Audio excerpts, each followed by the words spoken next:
और माता दीन वाल्मीकि जी ने उसका नेतृत्व कर पूरे भारत की गुलामी की बेड़ियों को काटने का बिगुल इसी मेरठ की धरती से बजाने का काम किया। हालांकि उनके इतिहास को छिपाने का काम किया, उनके इतिहास को चुराने का काम किया, उनको जमी दर्ज करने का काम किया, लेकिन जब तक हम जैसे लोग जिंदा हैं अपने महापुरुषों के इतिहास को ना दबने देंगे और ना ही किसी को चुराने देंगे। महापुरुषों के इतिहास को घर घर पहुंचाने का काम करेंगे। जिन कोतवाल सिंह, धन सिंह गुर्जर को, इनके इतिहास को, उनके बलिदान को, मेरठ के संघर्ष को दबाने का काम किया, आपके इस भाई ने पार्लियामेंट में उसे महापुरुष जिसने बलिदान का इतिहास लिखा, कोतवाल धन सिंह गुर्जर के लिए भारत रत्न देने की मांग की और गुर्जर रेजिमेंट को बहाल करने की, गुर्जर रेजिमेंट को बनाने की मांग की। ये मांग मैंने क्यों की, इस बात को मैं आपको आगे बताऊंगा। सम्मानित साथियों, नौजवानों का जो जन सैलाब मैं देख रहा, मैं मानता हूं उनको कोई आंधी तूफान नहीं रोक सकता है, उनको कोई गर्मी नहीं रोक सकती है, उनको कोई सर्दी नहीं रोक सकती है। आज भीम आर्मी के संघर्ष से जो स्वाभिमान की ज्वाला उनके अंदर धड़क रही है, वो दिन दूर नहीं कि ये स्वाभिमान की ज्वाला बड़े बड़े सत्ताधारियों का तख्ता पलट करके रख देगी। वो दिन अब दूर नहीं है। आज का दिन भी मेरे लिए बहुत गौरवान्वित दिन है। आज के दिन जहां एक तरफ सरकार मेरे खून से होली खेल के मेरा एनकाउंटर करना चाहती थी, लेकिन आज ही के दिन 2017 में 21 मई में आप लोगों ने मेरे हाथ मजबूत करके और दिल्ली में बताने का काम किया था। आज भी 21 मई है, आज 21 मई 2025 है और वो 21 मई 2017 था जहां आपने केंद्र की और राज्य की सरकार को बताने का काम किया था कि अगर हमारे चंद्रशेखर आजाद को गोली चलाने का काम करोगे तो रक्त की नदियां बहा देने का काम हम सब लोग करेंगे। और एक ऐतिहासिक जन सैलाब आपने जुटाने का काम किया था। सम्मानित साथियों, मैं कैसे आपका धन्यवाद करूं। मैंने तो एक किसान कमेरे परिवार में जन्म लिया है, एक गरीब मां की कोख से जन्म लिया है, जिसने तमाम तरह के जीवन में, अपने जीवन में तमाम तरह की परेशानी देखने का काम किया।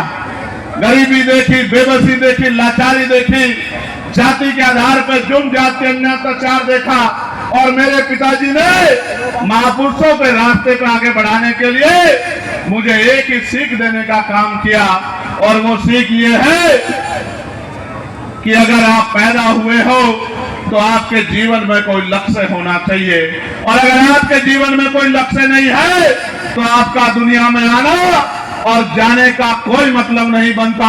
मेरे जीवन में लक्ष्य है आप सबकी गरीबी, बेबसी, लाचारी को खत्म करके आपको मान सम्मान का जीवन दिलाने का लक्ष्य मेरे मन में है।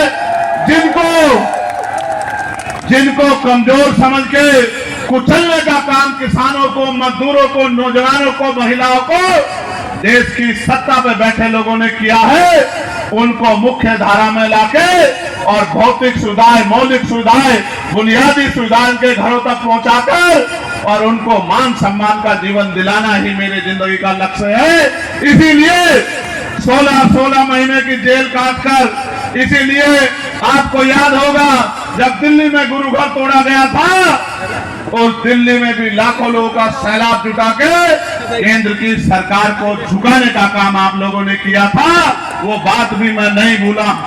मैं अपने ऊपर पड़ी लाठियों को भूल सकता हूँ, मेरे पैरों के नखून खींच लिए गए उसको भूल सकता हूँ, मेरे हड्डियां तोड़ दी गई मैं उनको भूल सकता हूँ, मेरे खून से होली खेल के मेरे ऊपर गोलियां चला के मुझे मारने का प्रयास किया गया मैं उसको भूल सकता हूँ, लेकिन आपकी पीठ पे जो लाठियां पड़ी है उनको ये चंद्रशेखर आजाद भूलने वाला नहीं है। ये बात आप याद रखना। इस रैली को करने का भी एक मकसद है, इस रैली को मेरठ में करने का भी एक मकसद है। ये मेरठ ये मेरठ क्रांति धरा कही जाती है। और इसी मेरठ में जब आपकी बारात रोक के आपके स्वाभिमान से खेलने का प्रयास किया जाता है तो मेरी रातों की नींद हराम हो जाती है कि मेरठ की क्रांति धरा पे अगर अब हमारी बारात रुकने लगी तो बाबा साहब अम्बेडकर ने जो संविधान में हमें समानता का अधिकार दिया था उस अधिकार का क्या मतलब। मुझसे पहले निजाम चौधरी जी ने आपको बताने का काम किया कि चाहे किसान हो, नौजवान हो, मेरे भाई सिख समाज के लोग हों, मुस्लिम समाज के लोग हों, ईसाई समाज के लोग हों, जैन समाज के लोग हों, बौद्ध समाज के लोग हों, पहलवान बेटियां हों, किसानों का 13 महीने का आंदोलन हो, कोई ऐसे संघर्ष लड़ाई नहीं है जिसमें भीम आर्मी आजाद समाज पार्टी ने आगे बढ़ के हिम्मत जुटाने का काम ना किया हो, उनका हौसला बढ़ाने का काम ना किया हो। आप महसूस करके देखो, जब मैं पार्लियामेंट में नहीं गया था तो ये पैसे वाले क्या कहते थे कि अकेला चंद्रशेखर क्या कर लेगा, ये चंद्रशेखर को पार्षद भी नहीं बन पाएगा, ये चंद्रशेखर को चेयरमैन भी नहीं बन पाएगा। मेरठ के लोगों ने तो पार्टी के 3 पार्षद बना के आपके उन गद्दारों का मुंह बंद करने का काम किया था। और आपने दोनों हाथ उठा के नगीना का धन्यवाद कीजिए मेरे साथ, दोनों हाथ उठा के। नगीना के लोगों ने अपनी मेहनत करके एक पैसा जुटा के और वोट की ताकत से आपके इस चंद्रशेखर आजाद को देश की सबसे बड़ी पंचायत में भेजने का काम किया। और आप बताओ, पार्लियामेंट में जाने के बाद कोई एक ऐसा मसला बताओ जिस पे आपने आवाज दी हो और चंद्रशेखर आजाद ने उस मामले को पार्लियामेंट में उठा के आपकी लड़ाई को मजबूत करने का काम ना किया हो। कोई एक भी मामला ऐसा नहीं है। जब संत शिरोमणि सदगुरु रविदास महाराज की जयंती पे अवकाश नहीं हुआ तो पार्लियामेंट में लड़ के मैंने अवकाश कराने का काम किया। जब बोध गया का मुक्ति आंदोलन चला 75 साल के इतिहास में, और जब से लोकतंत्र लागू हुआ है किसी ने बोध गया मुक्ति की बात नहीं की। भगवान बुद्ध के उस पावन तीर्थ पे जहां भगवान बुद्ध को ज्ञान प्राप्त हुआ है, आपके भाई चंद्रशेखर आजाद ने सरकार की आंखों में आंखें डाल के उस बोध गया को मुक्त कराने के लिए आवाज उठाने का काम किया। भगवान बुद्ध की बात को, उनके पवित्र तीर्थ को आगे जो है वो बुद्धों के पास आ जाए, इसकी मांग को उठाने का काम किया। सम्मानित साथियों, आपको याद होगा पार्लियामेंट में मैंने ही डॉक्टर बाबा साहब अम्बेडकर की जयंती को राष्ट्रीय पर्व घोषित किया जाए इसकी मांग उठाई थी। जब मैंने मांग उठाई तो सरकार के लोगों ने घबराकर बाबा साहब अम्बेडकर की जयंती पे अवकाश घोषित करने का काम किया। आप ये सोचो, अभी तो चंद्रशेखर अकेला वहां है। जिस दिन चंद्रशेखर के साथियों को आपने भेजना शुरू कर दिया, आप ये देखना अभी तो मुद्दे उठ रहे हैं, फिर कलम पकड़ के आपके काम कराने का काम यही नौजवान करेंगे जो आज आपके सामने मंच पर बैठे हैं और आपकी लड़ाई को लड़ने का काम कर रहे हैं। मैं जानता हूं पैसे वाले लोग हमारे लोगों का मजाक उड़ाते हैं, मेरे नौजवान नेताओं का, मेरे भाइयों का मजाक उड़ाते हैं। कहते हैं नौजवान लोग क्या करेंगे जब एक चंद्रशेखर पूरी पार्लियामेंट में अपनी पहचान बना सकता है तो ये एक नौजवान उत्तर प्रदेश का इतिहास बदल के रख सकता है। इस बात को भूलना मत मेरे साथियों। नौजवान, आप समझते हो क्या होता है नौजवान? नौजवान कभी गैर जिम्मेदार नहीं होता, उसके कंधों पर जिम्मेदारी होती है अपने परिवार की, अपने क्षेत्र की, अपने प्रदेश की, अपने देश की। उसके सीने में आग होती है, राष्ट्रवाद की आग उसके सीने में होती है। नौजवान, याद करो आजादी की जंग। करतार सिंह सराफा साहब जिन्होंने सबसे पहली शहादत दी वो 19 साल के थे। शहीद आजम सरदार भगत सिंह 23 साल के थे जिन्होंने मातृभूमि की रक्षा के लिए प्राणों का बलिदान कर दिया। आज जिन नौजवान नेताओं का आप अपमान करने का काम करते हो विरोधियों, वो दिन दूर नहीं। इन्हीं नौजवानों में से कोई विधायक होगा, कोई सांसद होगा, कोई जिला पंचायत का सदस्य होगा, कोई जिला पंचायत का अध्यक्ष होगा, कोई चेयरमैन होगा, कोई प्रमुख होगा। जिस दिन जनता ने जिस तरह मेरे सर पे हाथ रखा है, मेरी बात पे पहरा देके इनके सरों पे हाथ रख दिया, वो दिन दूर नहीं कि इन गरीबों की तरफ आंख उठाने वाला ज्यादा दिन तक चैन की जिंदगी नहीं जी पाएगा। उसको मिट्टी में मिलाने का काम आपकी संवैधानिक ताकत करेगी। मेरी बात को आप याद रखना। अब वो समय बदल गया है, समय बदल गया। हालांकि आप ये भी समझो, हमारी लड़ाई धर्म की नहीं है। सरकार झूठे राष्ट्रवाद की बात करती है। अगर ये भारत अखंड भारत बना है तो सम्राट अशोक के समय में बना है, जब इसकी सीमाएं अफगानिस्तान तक थी, ईरान तक थी। अगर ये दोबारा कभी अखंड भारत बना है तो ये डॉक्टर बाबा साहब अम्बेडकर के संविधान की वजह से बना है, जो संविधान आपको और मुझे बराबरी का अधिकार देता है। सम्मानित साथियों, जिसे जिसे ये विरोधी गिराने का काम करेंगे, उसका हाथ पकड़ के हम उनको उठाने का काम करेंगे। आप ये देखो, लड़ाई धर्म की नहीं है, लड़ाई राष्ट्रवाद की नहीं है। लड़ाई अगर इस देश में है तो रोटी कपड़ा मकान की। क्या आज आप सब लोगों को खाने के लिए अच्छा भोजन, पीने के लिए साफ पानी, पहनने के लिए अच्छे कपड़े और रहने के लिए पक्की छत मिली है? आप सरकार किसको कहती है कि हम 80 करोड़ लोगों को सस्ता राशन देते हैं? ये 80 करोड़ लोग कौन हैं? मुझे बहुत जिम्मेदारी से कहना पड़ेगा, ये 80 करोड़ लोग इस भारत के मूल निवासी हैं, इस भारत के बहुजन समाज के लोग हैं, इस भारत के दलित, पिछड़े, मुसलमान, आदिवासी और अन्य धर्म अल्पसंख्यक समाज के लोग हैं, जिनको आप अपनी व्यवस्था में आज भी गरीब बना के रखना चाहते हैं। मैं आ रहा था, जगह जगह पे स्वागत हुआ, धूप इतनी शानदार थी, फिर भी नौजवान डटा हुआ था। और लोग मुझसे पूछते हैं कि भाई चंद्रशेखर आजाद, इतनी हिम्मत आप में कहां से आती है? जिस समाज का नौजवान गुलामी की बेड़ियों को काटने के लिए खड़ा हो जाए, वो समाज ज्यादा दिन तक हाशिए पे नहीं रह सकता।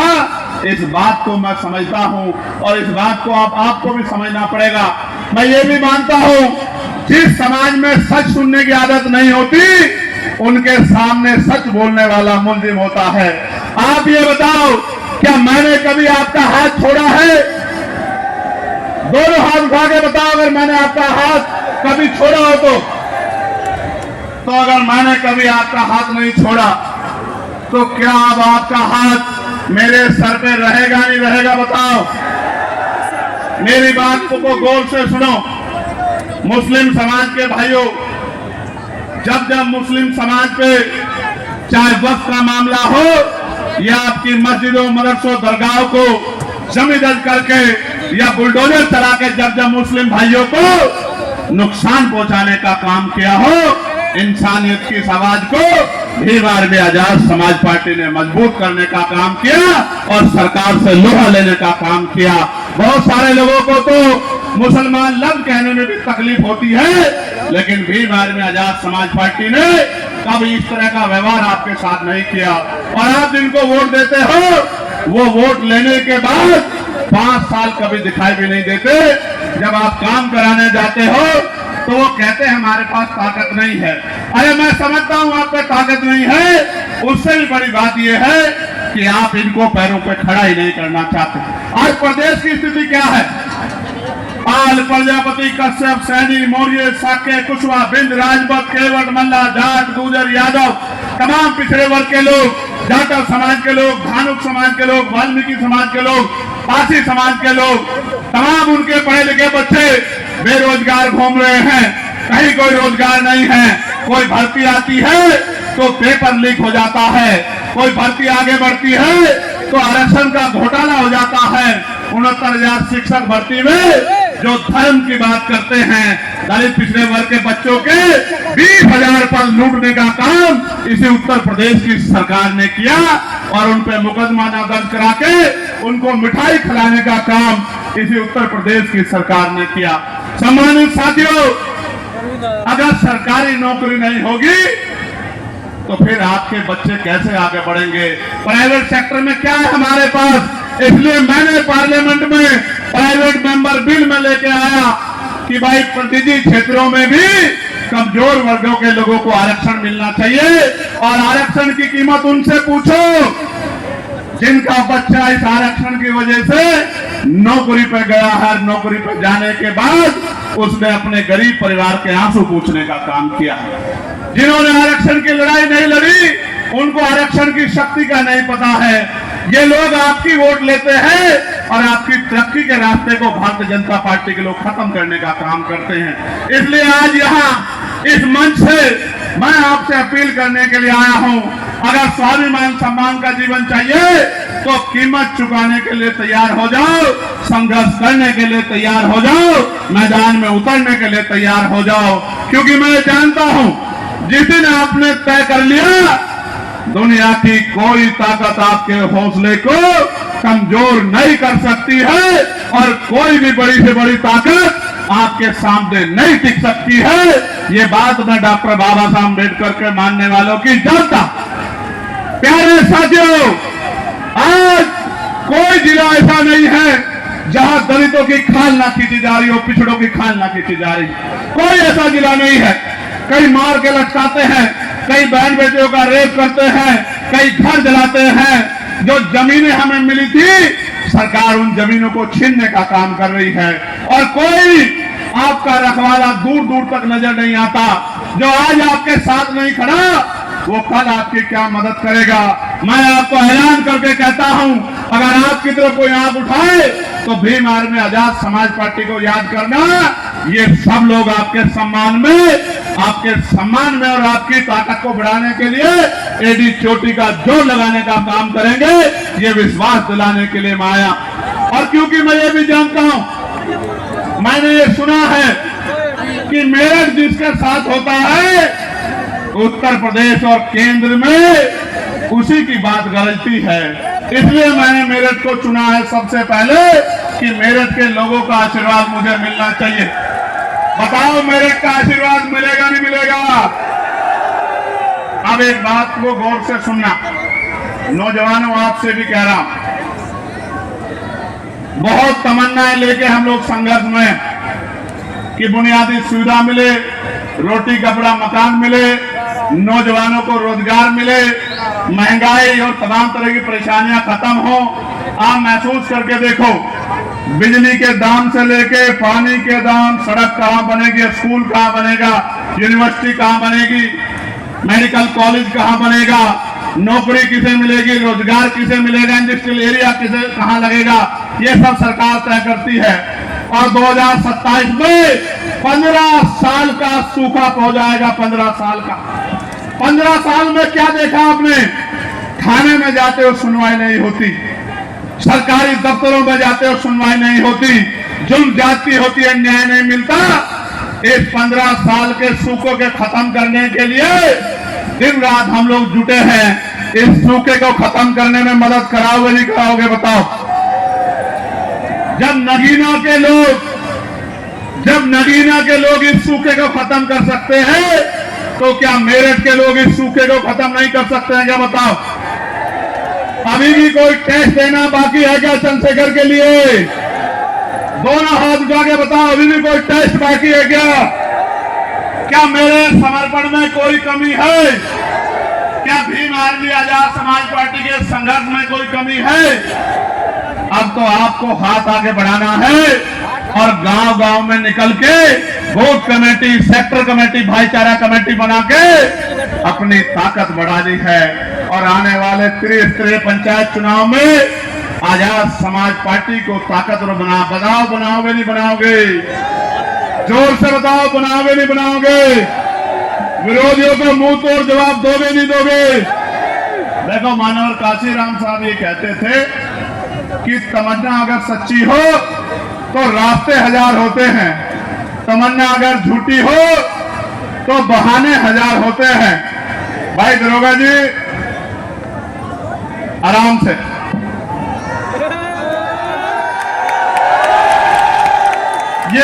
ये गरीब लोग, इनका नेता गरीबों का मैं, अमीरों के नेताओं को फर्क नहीं पड़ता, लेकिन मुझे इनके आंसुओं से फर्क पड़ता।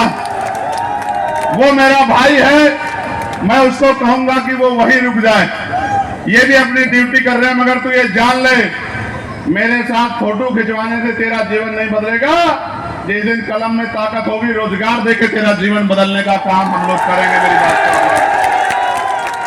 जब रोजगार मिलेगा, 4 पैसे जेब में होंगे, तो मां को हवाई जहाज का सफर कराना, मां को देश दुनिया दिखाने का काम करना, बहनों के सपने पूरे कराने का काम करना, तब जाके मेरे दिल में भी खुशी होगी जब इस काम को आप लोग करने का काम करोगे। मेरी माँ को दुनिया दिखाने का काम करोगे, उनके आंसू पूछने का काम करोगे, उनको सुख सुविधा देने का काम करोगे, उनकी तकलीफों को दूर करने का काम करोगे, तभी जाके मेरे दिल में ठंडक पड़ेगी। और कोई इसके अलावा रास्ता नहीं है। भाई आप चिंता ना करो, आपकी मेहनत और हम सब की मेहनत मिलके 2027 में उजाला करने का काम करेगी। मेरे लोगों, याद रखना मेरी बात। प्यारे साथियों, कुछ मांगे जो मुझको दी गई थी, किन मांगों पे चर्चा होनी चाहिए, मैं आपको विश्वास दिलाता हूं, आपकी मांगों को पार्लियामेंट में उठाने का काम करूंगा। मैं आपको इस बात का विश्वास दिलाता हूं।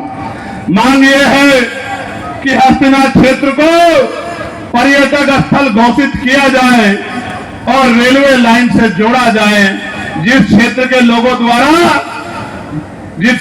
के लोगों द्वारा लंबे समय से मांग चली आ रही है, मैं आपको विश्वास दिलाता हूं कि आपका चंद्रशेखर आजाद इस मांग को पार्लियामेंट में उठाने का काम करेगा। मैं आपको विश्वास दिलाता हूं। आपकी मांग है शहीद धन सिंह कोतवाल जी को भारत रत्न दिया की मांग आपने की है। मैं इस मांग को पार्लियामेंट में उठाने का काम करूंगा। मैं आपको विश्वास दिलाता हूं। और आपने ये भी मांग की है कि भारतीय सेना में गुर्जर रेजिमेंट बनाई जाए। आपकी इस मांग को भी मैं पार्लियामेंट में उठा चुका हूं। अभी राजकाज हम पे नहीं है, वरना हम इसको पूरी भी कर देते। मेरी बात को आप याद रखें। आपकी ये भी मांग है कि मान्यवर साहब काशीराम जी को भारत रत्न से सम्मानित किया जाए। मैं इस मांग को भी जोर शोर से पार्लियामेंट में उठाने का काम करूंगा। और एक चीज देखिए आपने भाटी जी, जब मैं गुर्जर रेजिमेंट बनाने की मांग कर रहा हूं, तो ये तमाम लोग ताली बजा के उसका स्वागत कर रहे हैं। इस बात को तोड़ने के लिए मेरे जाने के बाद एडी चोटी का जोर लगाया जाएगा कि ये गुर्जर, पिछड़े, दलित समाज में, मुस्लिम समाज में एकता ना बन जाए। आप देखो इनका दिल कितना बड़ा है। बताओ गुर्जर रेजिमेंट बननी चाहिए नहीं बननी चाहिए?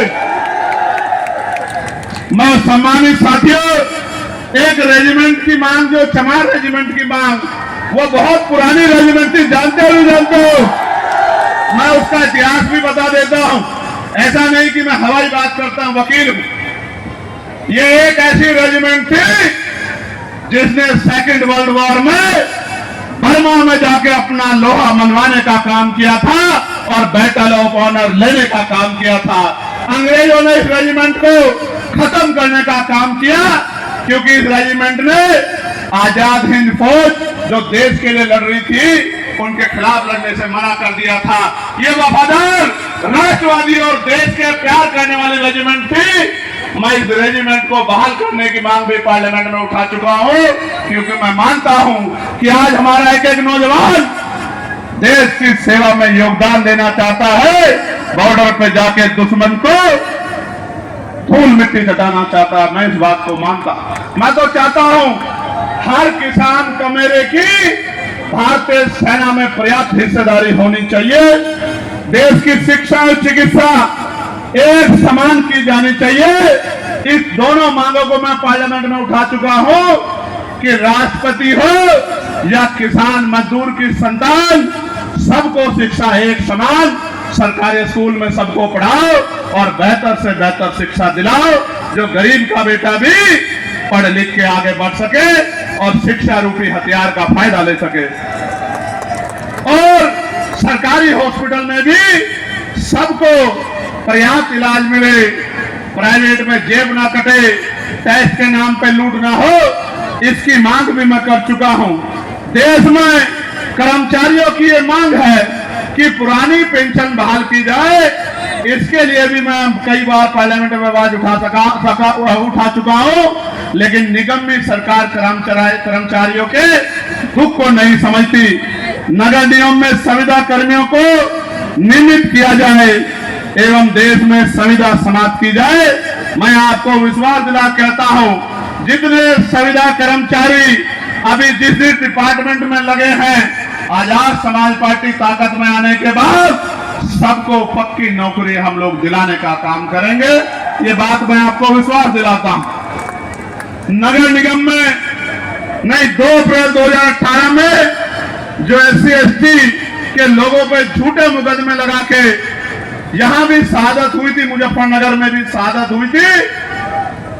आपको अंकुर याद है नहीं याद है? शहीद हमारा भाई अंकुर, उन झूठे मुकदमों को वापस लिया जाए, इसकी मांग भी मैं पार्लियामेंट में उठा चुका हूं। वक्फ बिल जो देश के मुसलमानों के खिलाफ है, इसको वापस लिया जाए, इस कानून को वापस लिया जाए, इसकी मांग भी हमारी पार्टी जोर शोर से उठा रही है।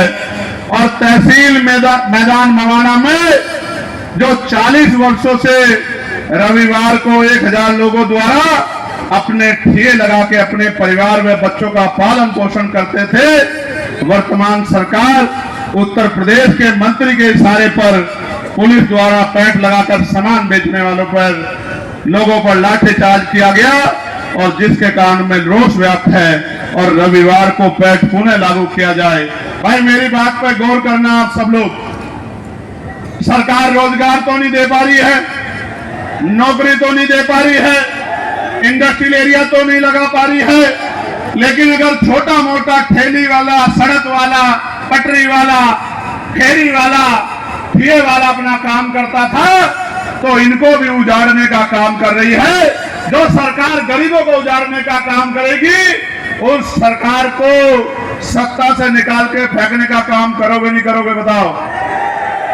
एक मांग किसान यूनियन के साथियों द्वारा भी है कि गढ़मुक्तेश्वर में खनन और भूमाफिया के खिलाफ जो लड़ाई लड़ने का काम किसान यूनियन कर रही है, प्रशासन खनन और भूमाफिया को बचाने का काम कर रहा। प्यारे साथियों, अभी मेरी कलम में ताकत नहीं है कि जो अधिकारी ये गरीबों को न्याय नहीं देते, मैं उनको ट्रांसफर, पोस्टिंग, सस्पेंड या उनको नौकरी से बर्खास्त कर सकूं। लेकिन वो दिन भी दूर नहीं है। जिस तरह की भाव मैं देख रहा हूं कि वो कलम की ताकत भी आपके आशीर्वाद से आने वाले समय में आजाद समाज पार्टी के पास आएगी, ये बात भी मैं महसूस कर रहा हूं। प्यारे साथियों, पुलिस के भाइयों से कभी कभी मेरी नाराजगी हो जाती है, लेकिन आप जानते हैं पुलिस के भाइयों को 8 घंटे नौकरी करने को मिले और सप्ताह में 1 दिन छुट्टी मिले और बॉर्डर स्कीम खत्म की जाए और वेतन विसंगतियां दूर हो और इनको आवास दिया जाए, इसकी मांग भी पार्लियामेंट में अगर किसी ने उठाने का काम किया तो वो आपका चंद्रशेखर आजाद है। और सैनिक बलों के वेतन से टैक्स खत्म कराने का काम, आशा बहनें, आंगनबाड़ी बहनों के, भोजन माताओं के, ग्राम पंचायत सहायकों के वेतन वृद्धि की मांग भी अगर किसी ने उठाने का काम किया तो वो चंद्रशेखर आजाद ने किया। और मैं आपको याद दिलाता हूं, मान्यवर काशीराम साहब कहा करते थे, जो जमीन सरकारी है वो जमीन हमारी है, ताकत बनने दो गरीब, हर गरीब के घर तक जिसपे जमीन नहीं है जमीन पहुंचाने का काम आजाद समाज पार्टी काशीराम करेगी। और जिन पे घर नहीं है उनको जमीन और घर बना के देने का काम, इज्जत की जिंदगी दिलाने का काम आजाद समाज पार्टी काशीराम करेगी। मेरी बात को आप याद रखें। और तो और बहनों के लिए जितना भी वो पढ़ना चाहती हैं, पढ़ाई मुफ्त करने का काम आजाद समाज पार्टी करेगी कि बहनों को भी पंख लगे और वो उड़ के कामयाब हो सके, उनको बराबर का मान सम्मान। और अगर कोई गुंडा उनकी तरफ आग उठाता है, उस गुंडों को संवैधानिक तरीके से जमी दर्ज मिट्टी में मिलाने का काम भी आजाद समाज पार्टी काशीराम करेगी। मेरी बात को आप याद। प्यारे साथियों, मैं आपसे बस आखिरी बार ये जानना चाहता हूं, क्या मैं ये मानूं कि मेरठ में आप आने वाले समय में आजाद समाज पार्टी को आशीर्वाद देने वाले हैं? दोनों हाथ उठा के बताओ। एक ये काली शर्ट वाला भाई नहीं उठा रहा है, ये ऊंचे पे तो खड़ा है, लेकिन एक अकेला देख रहा हूं जो हाथ नहीं उठा रहा। दोबारा से पूछता हूं, हाथ उठा के बताओ, आजाद समाज पार्टी को आशीर्वाद मिलेगा नहीं मिलेगा? मैं अपने नेताओं से पूछना चाहता हूं जिन्होंने बहुत मेहनत की है, घर घर जाके लोगों को जगाने का काम करोगे नहीं करोगे? अपनी ताकत बनाने का काम करोगे नहीं करोगे? और ये जो नौजवान नेता हैं, मैं इनको भी कहना चाहता हूं, उम्र पे मत जाना। ये इसी उम्र में क्रांति के बीज पैदा होते हैं और इसी उम्र से क्रांति की ज्वाला को लेकर आगे बढ़ना। एक दिन आप नौजवान असेंबली और पार्लियामेंट में गरीबों की आवाज बनने का काम करोगे, मेरा ऐसा भरोसा।